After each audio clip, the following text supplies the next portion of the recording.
Assalamualaikum warahmatullahi wabarakatuh. Kembali lagi di channel Asli Nganjuk. Nah, pada konten kali ini kita akan ngobrol-ngobrol bersama salah satu pemerhati cagar budaya di Nganjuk. Nah, kebetulan beliau ini adalah seorang dokter bedah di RSUD Nganjuk. Dan juga aku lihat kemarin di Instagramnya banyak sekali postingan-postingan mengenai sejarah-sejarah Nganjuk, foto-foto lama. Nah, itu kita belajar bersama. Kebetulan aku sendiri sebagai orang Nganjuk penasaran ya, juga ingin tahu seperti apa sejarah kota Nganjuk, dan mungkin teman-teman juga ingin tahu seperti apa sejarah Nganjuk. Mari kita belajar bersama. Nah, kita kenalan dulu. Namanya aslinya siapa nih, Pak? Namanya Tri Cahya Meta, panggilannya Meta aja. Oh, Meta. Terus praktek di mana? Saya praktek di RSUD Nganjuk sama Bayangkara. RSUD Nganjuk. Dan di rumah juga. Oh, di rumah di Jalan Merdeka 47. Nah, ini kan jenengan apa itu dokter ya? Iya. Terus kok tertarik ngulik-ngulik sejarah, terutama Nganjuk itu apa itu? Motivasi atau tujuannya? Jadi awalnya memang saya melihat beberapa akun di kota lain ya, itu sudah punya kayak makanya tentang mengulas sejarah kolonial di kotanya masing-masing. Nah, kebetulan saya mencari di Nganjuk kok nggak ada. Nah, saya pengen juga mengetahui, mengidentifikasi mana-mana yang sebetulnya di Nganjuk ini yang jadi cagar budaya. Nah, bagaimana kita mau melestarikan kalau kita tahu aja tidak cagar budaya yang mana aja kita tidak tahu lah. Makanya saya akan mencoba melihat data-data di Museum Belanda, kemudian kita bandingkan dengan kondisi yang sekarang kayak gitu. Terus apa itu tujuannya? Nah, supaya apa gitu? tujuannya supaya nanti wong Nganjuk ya, yang asli Nganjuk, terutama yang generasi muda-muda kan, generasi muda biar tahu bahwa ternyata Nganjuk itu kaya dengan cerita dan cerita sejarah tentang di masa kolonial. Kayak misalkan nanti ada pemberontakan Darmojoyo kemudian ada pembangunan irigasi ya, kemudian kantor-kantor yang ada di dalam lingkup pendopo itu masuk semuanya cagar budaya itu. Terus sudah berapa banyak yang ditemukan atau diidentifikasi? Ya, untuk sementara itu yang pasti yang bukti otentik itu ada 60. Tapi yang 30 sekitar 90 ya, 30 masih dalam proses data ya, data yang betul-betul saya verifikasi. Buat foto-fotonya bisa dilihat di Instagramnya, akunnya Tri Cahya Meta sih. Iya. Itu ada foto-foto Nganjuk zaman dulu. Terus kan ini kan kayak mengidentifikasi foto lama terus disocokkan dengan kondisi saat ini. Iya. Itu kendalanya apa? Kalau misalkan foto lama dengan kondisi sekarang sama, itu tidak ada masalah. Ya. Misalkan daun pintunya sama, trapnya, tempat lantainya sama, itu tidak ada masalah. Tapi kalau misalkan foto lamanya, foto zaman kolonialnya berbeda, kemudian sudah fungsinya fungsinya juga berbeda, nah itu harus dibuktikan dengan beberapa artikel, bisa dari peta, artikel koran, atau buku-buku laporan resmi. Seperti contohnya yang tadi saya ceritakan, yang RSUD yang lama, SMP 3 itu sekarang menjadi SMP 3. Jadi saya harus mencari bukti bahwa artikel yang betul-betul otentik bahwa RSUD pernah ada di situ gitu. Buktinya apa itu? Ya, buktinya artikel koran itu. Artikel koran ini menjelaskan ada banjir dari Kalingganung ternyata meluap sampai mengenangi halaman rumah sakit. Nah, gimana lagi kalau enggak, rumah sakitnya kan berarti ada di situ. Terus itu kan ada kayak foto-foto zaman dulu. Itu ambil sumbernya dari mana? Kok masih ada foto-foto? Iya, saya langsung dari Museum Belanda, jadi langsung kita akses langsung ke sana di webnya. Iya, langsung di webnya. Sebetulnya ada 9 museum Belanda, jadi masing-masing memiliki ciri khas ya. Ada yang zaman pada waktu agresi militer ya, ada zaman waktu sebelum penjajahan Jepang itu juga ada ya. Jadi kita cari aja sebanyak mungkin. Bisa dicontohkan mencarinya seperti apa? Ya, alamatnya apa ini? Culture. Untuk mencari Nganjuknya. Nah, untuk mencari Nganjuk kita harus mengenali foto. Jadi siapa fotografernya itu penting. Kemudian dia sebagai apa. Nah, kebetulan yang di proponen atau Golden Culture ini dia sebagai asisten residen pada waktu itu Kediri, asisten dari Kediri. Nah, ini koleksi-koleksi beliau ini ada dalam satu album, semuanya berada di Nganjuk. Nganjuk ini ya. Iya.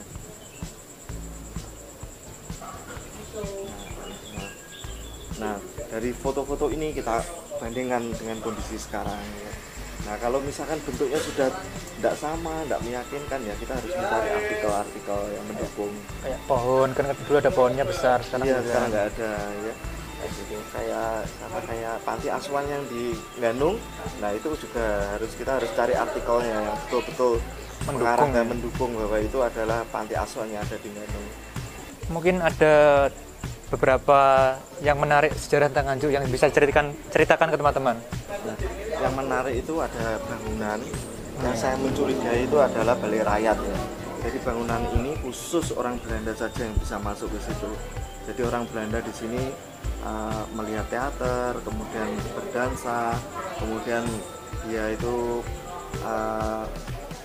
istilahnya kayak kafe lah. Tapi bangunan ini hanya boleh dimasukin khusus orang Belanda. Pribumi tidak boleh. Pribumi tidak boleh masuk di sini. Nah, ini lokasinya di mana ini? Lokasinya saya menduga ini Balai Rakyat. Kalau sekarang di Balai Rakyat, pojokannya sebelahnya kantor pos. Oh iya. Ini kan ada jembatan ke kereta api ya. Ini kantor Gedung Pramuka ya. Gitu. Gedung Pramuka betul. Gedung Pramuka.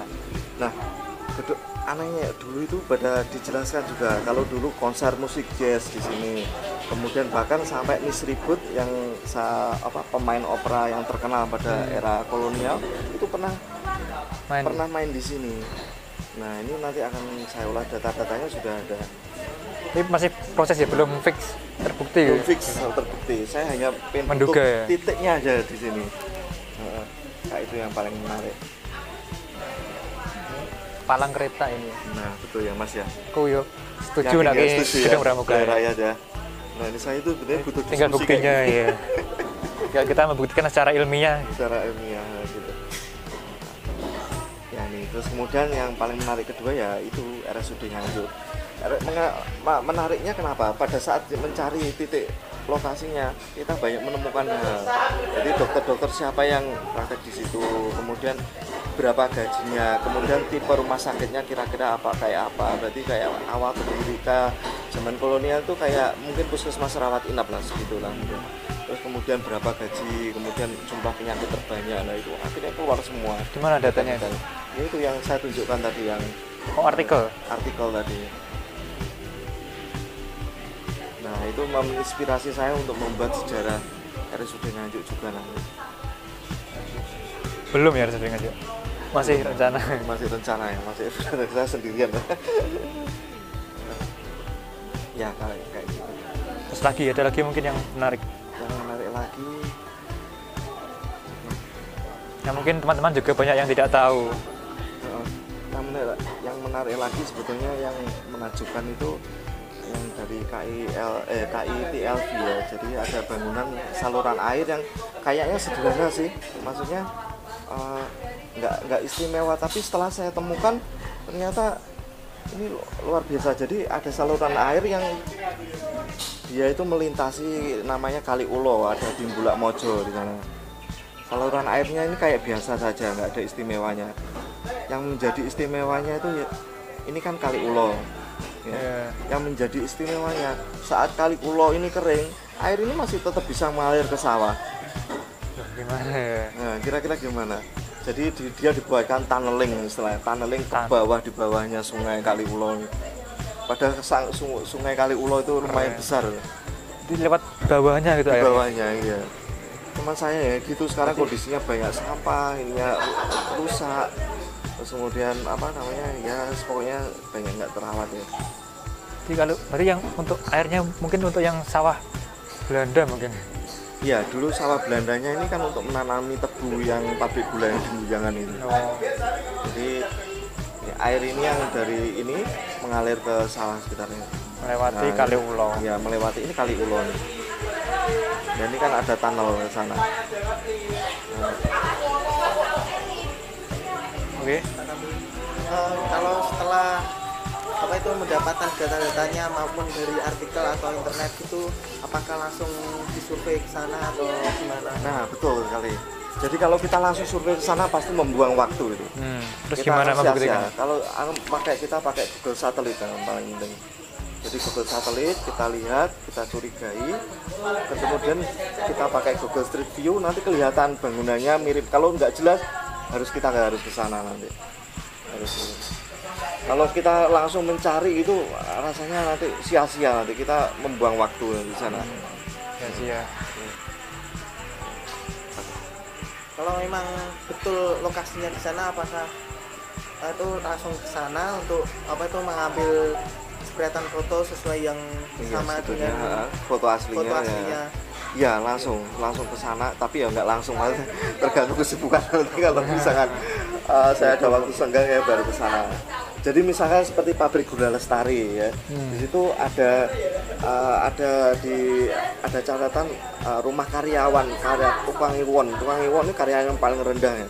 Nah saya bingung masuk ke sana nggak bisa, akhirnya saya cari artikel koran, ternyata perumahannya itu ada di luar pabrik. Lestari. Akhirnya saya cari di Google Street View itu, lihat pabrik yang mana, karyawan, akhirnya ketemu itu lokasinya. Ya fotonya akhirnya jadinya kayak gini. Yang bangunannya segitiga yang berapa rumah? Iya, ada 9 rumah itu. Iya. Sing konggone guri kali kayak. Enggak, sing berapa ewu. Iya. Baru itu kan. Iya, Yang satu rumah tuh masih ditempatin ya. Ya ada orangnya itu ya. Iya betul, ada orangnya, orang jualan di situ. Nah, yang ada menarik kadang-kadang di Museum Belanda itu kadang-kadang dia ada salah menamakan tempat. Ya maklum kurator mereka kan juga bukan orang asli dari Nganjuk. Nah itu makanya tugas kita harus memverifikasi. Sebagai contoh Candi Lor ya, Candi Lor itu kalian kalau ngetik Candi Nganjuk, candi foto atau apa nggak akan keluar. Tapi Candi Lor keluarnya itu Magelang nanti keluarnya. Nah kita harus memverifikasi dari data kepurbakalaan dari Belanda. Kalau Candi Lor ada di Pace, sehingga saya yakin kalau Candi Lor yang di foto yang di Magetan itu aslinya ada di Nganjuk ini. Candi Lor kan cikal bakal Kabupaten Nganjuk. Iya. Jadi sebetulnya Belanda itu sudah mengidentifikasi. Nah kemudian juga ini patung Ganesha ini sebetulnya di aslinya yang dari Belanda fotonya itu utuh sampai kaki. Nah ini fotonya tinggal separuh ya, mungkin karena pada waktu perawatan atau karena perperangan ya, karena di alun-alun dulu pernah ada foto lama itu tempat terjadi battle area agresi militer Belanda kedua dulu. Nah, ini kan sudah banyak mengidentifikasi beberapa tempat di Nganjuk. Iya. Terus rencana ke depan apa nih Pak? Rencana ke depan ya itu saya ingin membuat buku, kemudian buku tersebut insya Allah akan saya sumbangkan ke perpustakaan lagi Nganjuk nanti kalau bisa sudah selesai. Sekarang masih proses pembuatan, terutama cover saya takut ada hak cipta juga. Jadi saya butuh desain yang fresh lah istilahnya. untuk itu kok yang diteliti itu apakah yang zaman kolonial aja? Zaman kolonial. Kalau zaman kolonial saya relatif lebih mudah mencari datanya untuk verifikasi. Sedangkan kalau zaman-zaman sebelum kolonial kayak zaman kerajaan dan sebagainya saya kesulitan untuk membaca prasasti dengan bahasa yang berbeda juga. Mereka menggunakan bahasa yang non Romawi ya maksudnya. Dari bahasa Sanskerta saya kesulitan untuk memverifikasi. Apa dari kecil sudah suka sejarah ini Pak? Kalau suka sejarah tidak, tapi saya koleksi perangko waktu itu. Perangko. Ya, itu yang jadi. Nah, harapan saya nanti depannya kita sama-sama belajar. Jadi gini, misalkan saya berharap dari orang-orang Nganjuk yang mempunyai foto-foto lama yang mungkin bisa kita sharing lah, diskusi di DM di Instagram. Nanti kalau tidak mengenali, mari kita cari sama-sama, kita identifikasikan ya. Terus karena kalau mengharapkan dari Museum Belanda kemungkinan bakalan habis sedikit ini, ya. Untuk Nganjuk karena kota kecil ya bakalan habis. Mungkin teman-teman punya foto-foto lama Nganjuk bisa dikirimkan ke DM Instagram @tricahyameta ya. Iya. Oh ya, beberapa ada yang DM masalah minta buku tentang Nganjuk, saya pengen belajar tentang sejarah Nganjuk.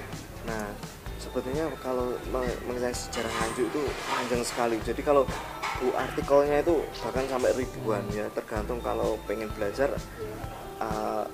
apa dulu pengennya. Misalkan perpindahan Nganjuk dari dari Brebes Brebes ke ke sini. Nganjuk itu artikelnya panjang sekali gitu, dan mereka membutuhkan waktu hampir 10 tahun untuk melakukan itu. 10 tahun kemudian dievaluasi sudah bisa mandiri apa belum dalam pengelolaan keuangan, pengambilan keputusan dan lain sebagainya kayak begitu. Itu panjang sekali. Cikal bakal Nganjuk. Ya, Candi Lor tadi. Candi Lor itu juga.